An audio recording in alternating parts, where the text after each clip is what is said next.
បាទសួស្តីបងប្អូនទាំងអស់គ្នាថ្ងៃនេះជួបជាមួយខ្ញុំបាទម្ដងទៀតហើយឃ្លាំងលក់ម៉ូតូ CKH នៅប្រទេសជប៉ុនបាទហើយថ្ងៃនេះគឺមានប្រភេទម៉ូតូអាកុបស៊េរីខ្ពស់ជាងគេបំផុតគឺជាស៊េរីកង់កម្មប្រទេសបងប្អូនកង់កម្មប្រទេសអាកុបនេះគឺជាប្រភេទម៉ូតូអាកុប 110cc បាទម៉ូតូអាកុប 110cc ហ្នឹងសួរថាមើលចឹងទៅស្អាតអត់បងប្អូនស្អាតខ្លាំងណាស់បងប្អូនសម្រាប់ខ្ញុំវិញណាបើសិនជាយើងប្រៀបធៀបម៉ូតូចង្កឹះលេខធម្មតាគឺថាប្រៀបធៀបជាមួយនឹងម៉ូតូអីគេបងប្អូនគឺម៉ូតូអាសង់បងប្អូនសួរថាតើម៉ូតូអាសង់និងម៉ូតូអាកុប 110នេះមួយណាស៊ីដាច់ជាងបងប្អូនអាចមើលខ្លួនឯងបានបាទមើលណែគឺសំបីតាសម្រស់ឬក៏រូបរាងខាងក្រៅខ្ញុំគាត់ថាម៉ូតូអាកុប 110នេះគឺវាស៊ីដាច់ប៉ាត់តែម្ដងបាទស៊ីដាច់ប៉ាត់តែម្ដង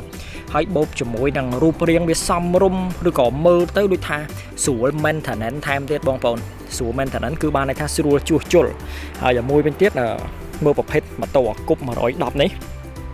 សួរថាស៊ីដាច់កន្លែងណាទៀតគឺរូបរាងហើយស្រួលជិះហើយគឺថាខ្ញុំ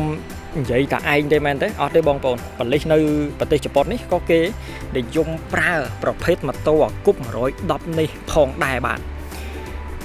ហើយចឹងអីម៉ូតូអាកុប 110នេះសួរថា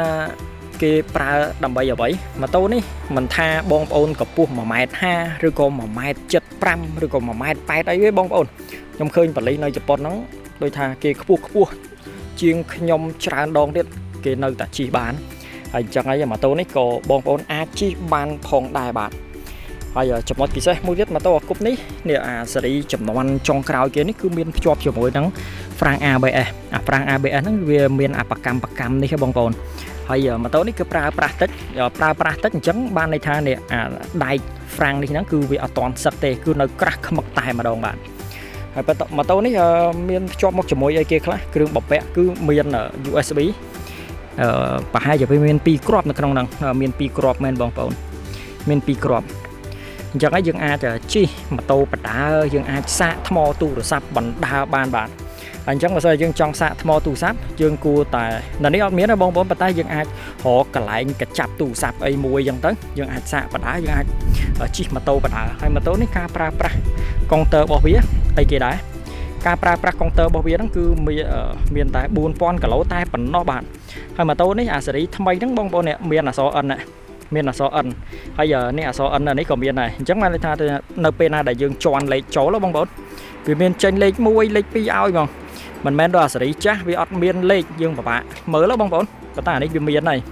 ហើយមួយទៀតអានេះហ្វ្រាំង ABS បានន័យថាវាដំណើរការបងប្អូនដំណើរការ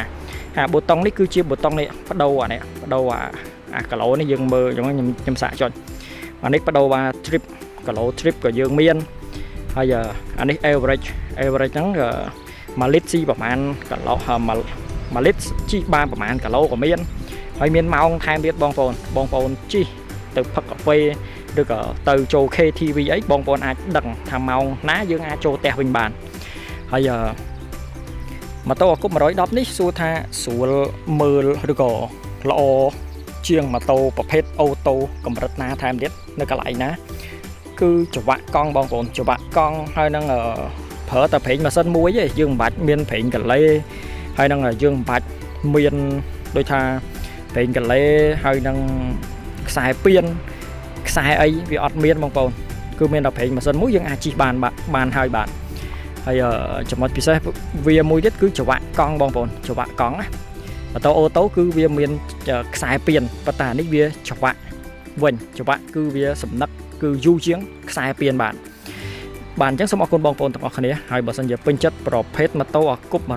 110មួយនេះបងប្អូនអាចតាក់ទងជើងខ្ញុំតាមប្រអប់ផ្សារបានបាទអញ្ចឹងសូមអរគុណនិងជួបគ្នាក្នុងវីដេអូក្រោយៗទៀតបាទ